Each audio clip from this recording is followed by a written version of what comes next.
We gon' burn it down. Burn it down.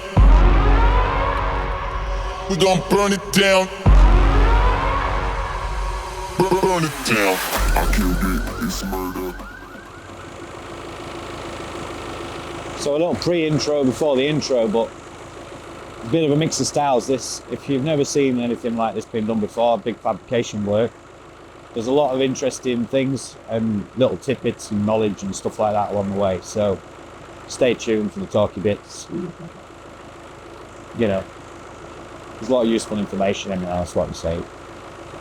I'm not doing a proper outro, so if this helps you in some way, or you'd just like to support us, please like, share the videos, subscribe, do all that usual famous YouTuber malarkey that we don't normally do, but it helps us out a lot.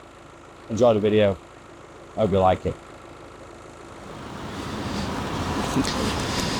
So buying silly and stupid things obviously runs in Carl's family. Because last time it was a crane, and this time his dad's bought this big, silly, stupid truck.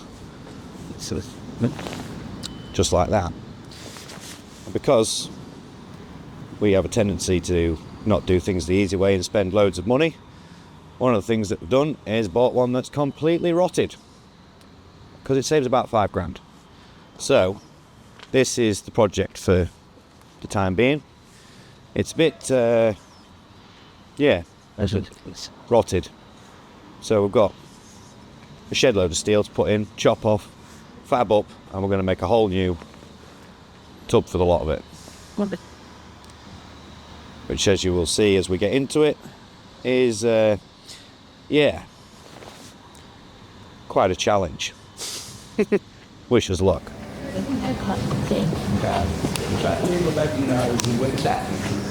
Hello, Carl. Hello. This is our chop saw setup, because we've got loads of steel cut. And because we're not a fabrication shop, we just seem to do a lot of it.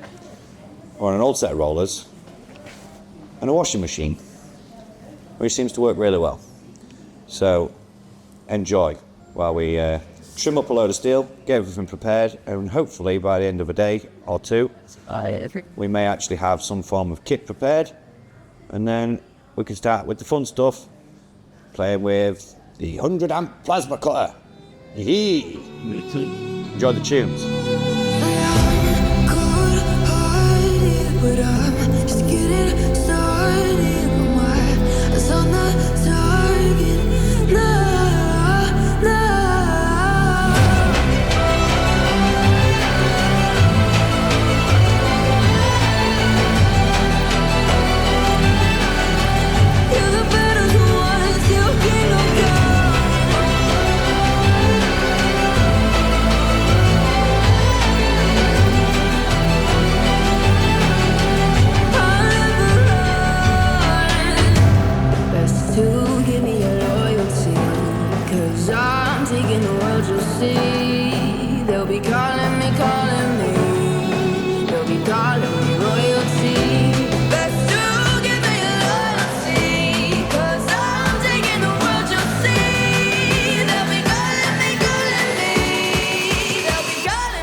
John's on day 2.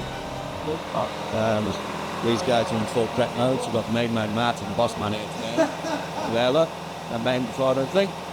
Then Carl is here. waving people. And it's fine. It's fine. These guys are in full prep mode. So prepping all steel. And then I'm going to set up for the jigging. Whoa, this is weird, in reverse. Set up jigging here on the table to build all the frameworks ready for them to be put on. And these two, I'm going to pull out the big plasma cutter and start chopping it to pieces. Enjoy.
So, I'm trying to bring you in where you can hear me over the noise. But this is one side of it, fabbed up, which I'll show you the process of. There's a few things to point out here. One, I've got it set really hot and I'm just spraying it in.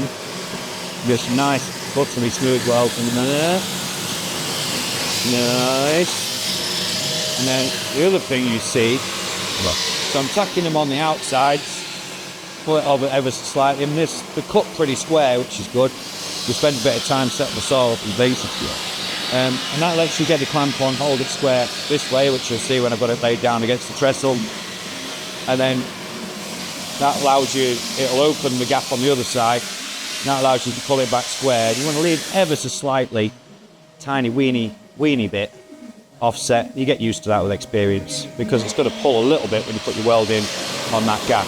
Now the other thing to point out is with it being a long beam and all the welding on one side, you are going to get that distortion. And you can see it from over here.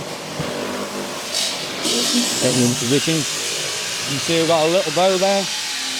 Yeah, and it's coming this way. So we've done this on purpose.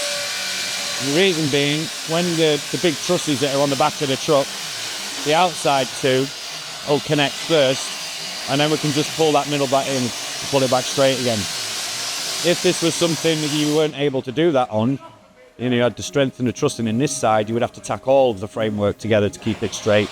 Because otherwise, you go to pull it in and all it'll do is bow your other beam to suit this beam. So there's a little bit of ordering has to go on there. In the meanwhile, they're making a hell of a racket, as you can hear. And they've almost got this side stripped off already. So, fingers crossed, we'll be in a position relatively soon just to double check everything fits. And then we'll swap it all over to the other side, and you can watch me in the process of putting this together. So, enjoy that.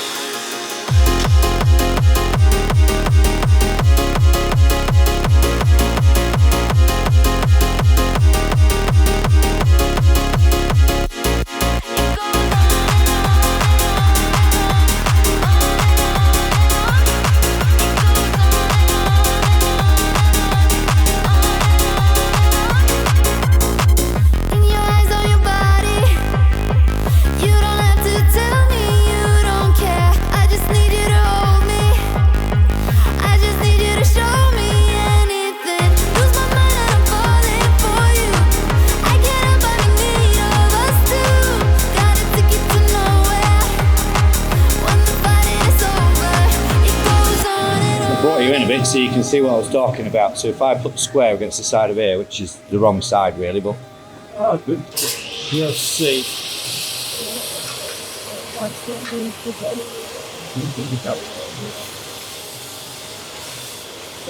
Slightly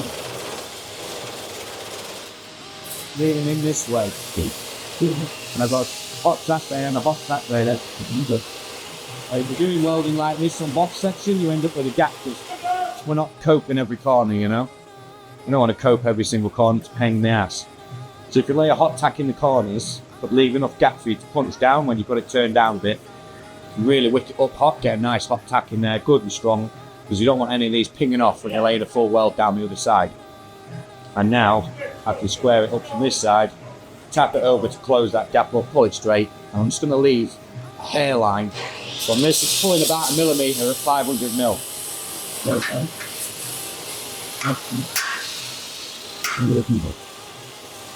That's literally all it takes. It's a really good clamp on this end. And you've got to be able to wear that. I've got this wick done good hot.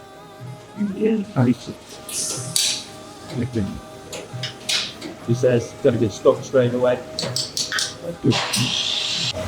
My own fault because I didn't leave any stick out on the torch.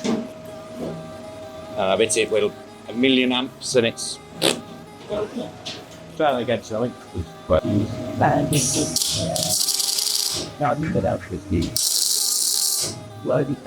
Just for scale, them beads are about 8 to 10 millimeters across. So, yeah, wicked up pretty hot for a 0.8 mil.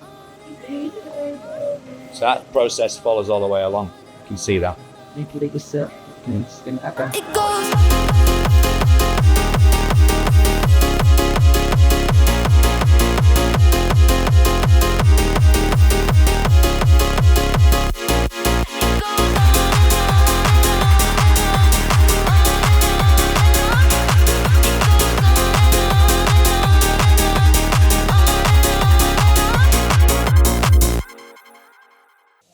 So, little update. While these guys are setting up the huge plasma cutter for chopping all that off, I thought I'd point a few things out about this welding on here. Oh, crashing stuff.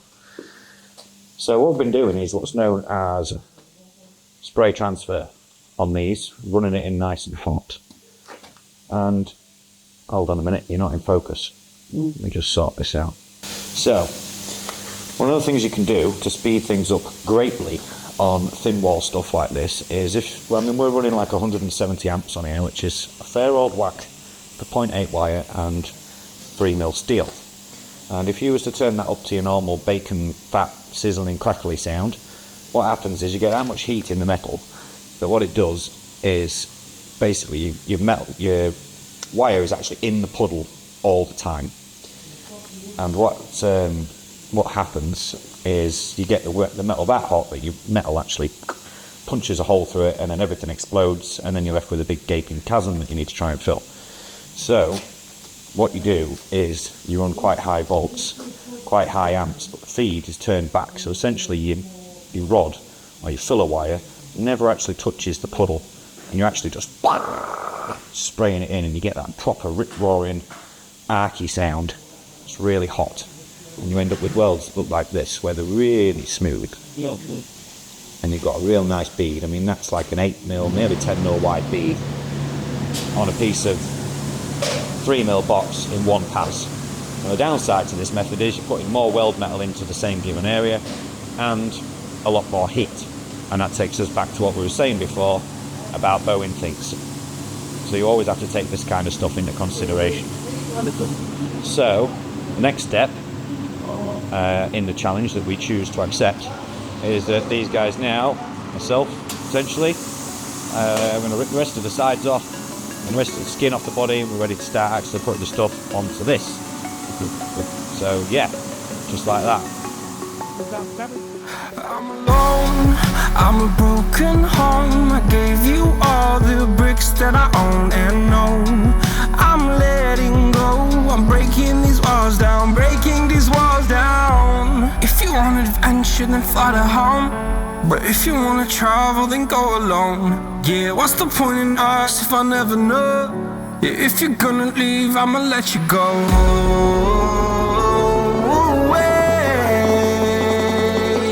I'm tired of the pain. Go away.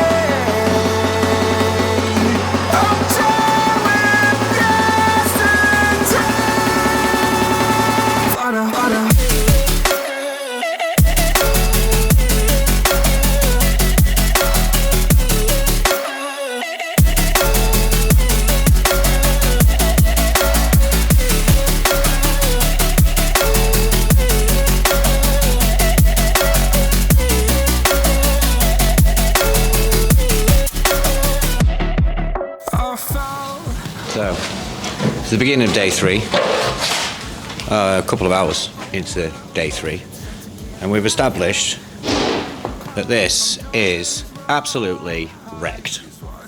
And the idea was to keep these channels originally, these 2 channels. I'll never get used to being backwards in a camera. This is very difficult. A simplistic brain like myself, but these 2 channels are absolutely kaput. And there's like 2 days grinding and chopping and basically dicking around, which we can't be bothered with, and we don't have the time for. So what we're going to do is just completely replace them. There's a couple of mounts we need to save, and we're going to have to truss the end up, stop it all flopping all over the place and falling apart, which was part of the reason that we wanted to keep the originals as datums. But it's going to save about 2 days of labour, which will make Carl over there and Martin over there much happier than we are right now. Rust, killer of all things. And this all comes down to the fact that some idiot decided to plate it in and fill it full of insulation for what reason is still completely beyond us. Just, I can't even, yeah, sound dead and what? Say it's a truck. Like it's meant to be, you know, rocks and rubble and soil make noise, don't they? It's just normal, so yeah, never mind. So a bit more chopping, a bit more welding. We've got to do some funny fish plate joints down that end over there, which you'll see us doing, which I wasn't counting on, but yeah, all part of the fun.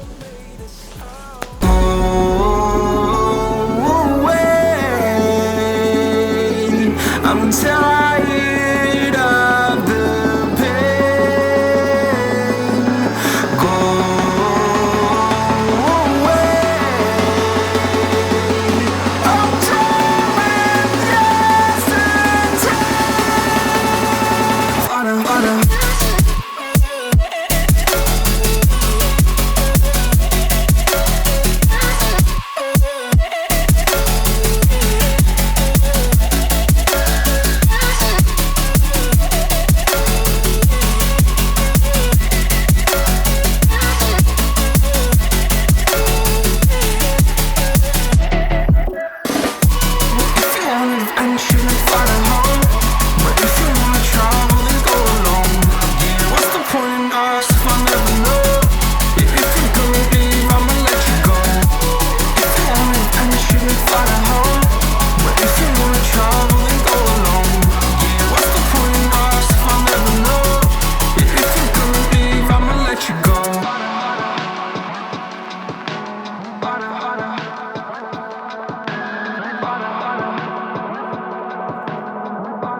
Start of day 3 or day 4, I'm not sure which one it is.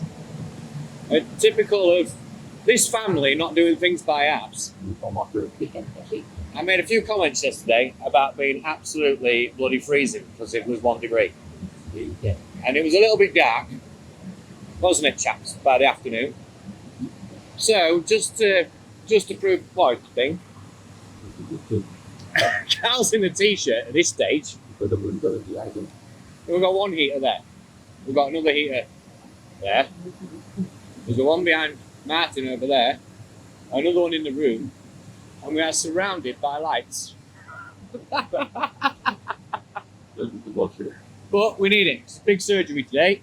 As you can tell over here, we've been and got some beams, which were delivered first thing in a rush for us. So we've got some big, chunky, huge beams in there. Spliced into those.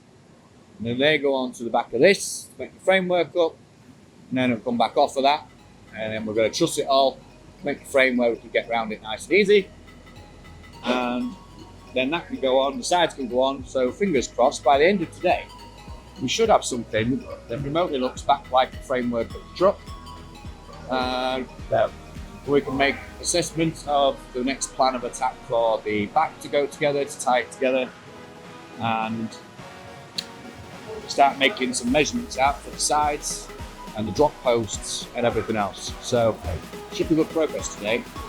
Hope you enjoy that. Good stuff.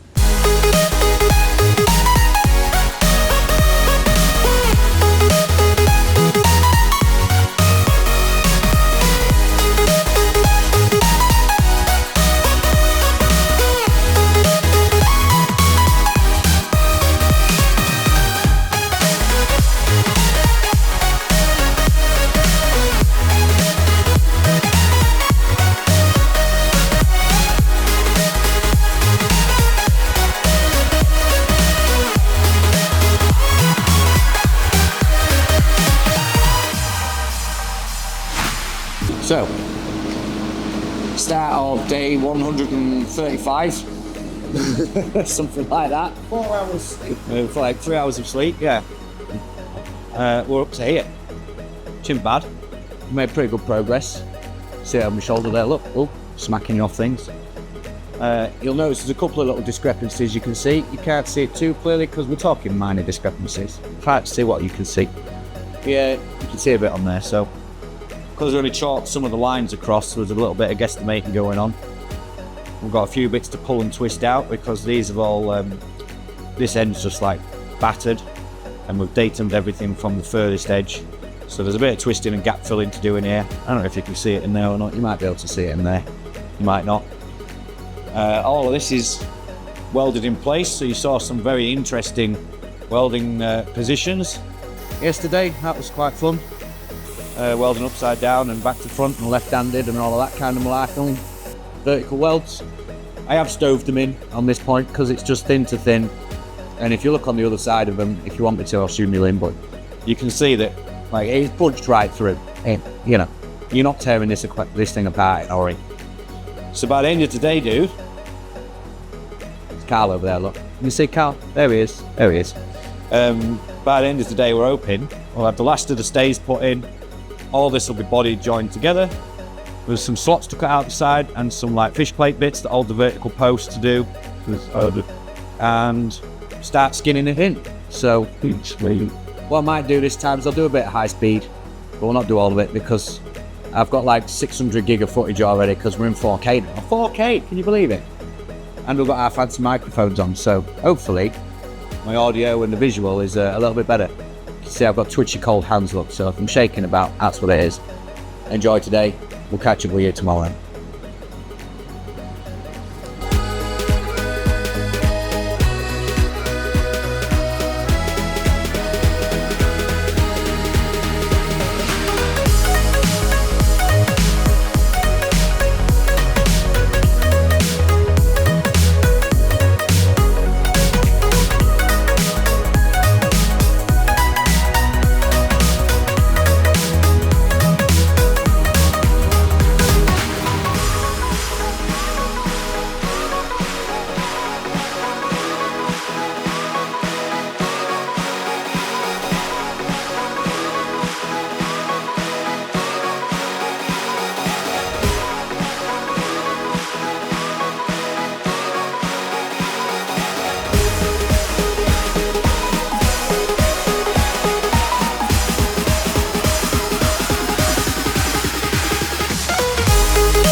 So, as you can see, well, you can see it's a little bit dark at the end of the day, but it's actually welded underneath all the way through and fully seam welded on the outsides. The skins are pocketed with a gap left in them, so it's actually welded to the cross members and welded to each sheath either side.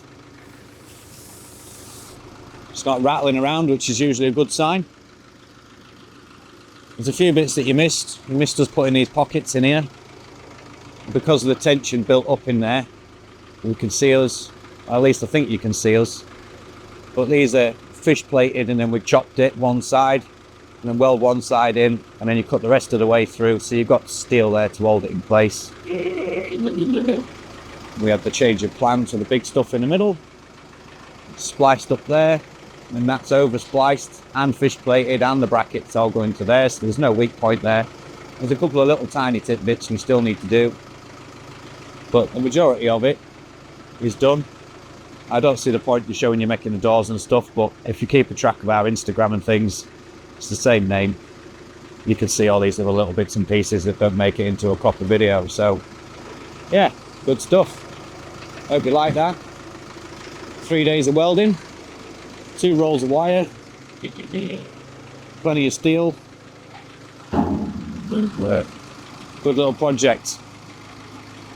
Really, not really a little project, 7.5 ton truck, is it? But yeah, you know how these things go. See you all next time.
Who hasn't always wanted to do something like that and ride the trucks and silly things that you make?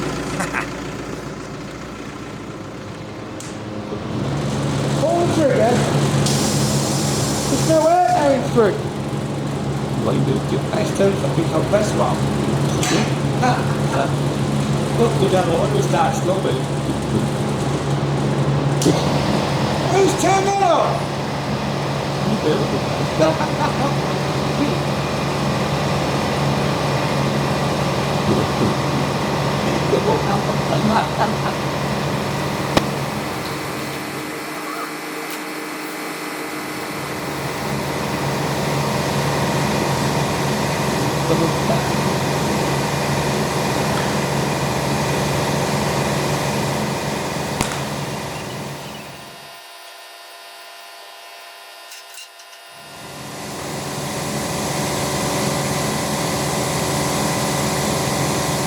I want to go home.